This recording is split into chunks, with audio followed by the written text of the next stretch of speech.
భారీ బహిరంగ సభ.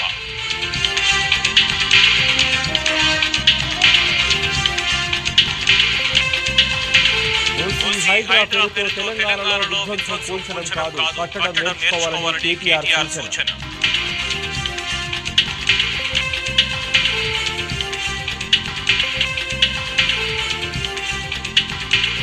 జలమండలి టెండర్లో గిమిక్లు 5,383 కోట్లతో తాగునీటి పనులు కొందరికే కట్టబెట్టేందుకు నిబంధనలో యథేచ్ఛగా మార్పులు.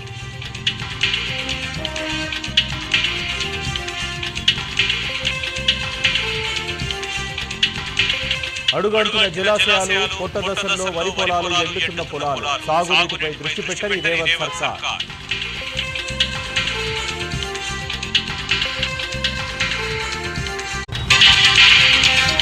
వాటర్ లీకేజీ ఆర్డర్ ఇవ్వని కేఆర్ఎంబీ సాగర్ ఆయకట్టులో ప్రశ్నార్థకంగా మారింది.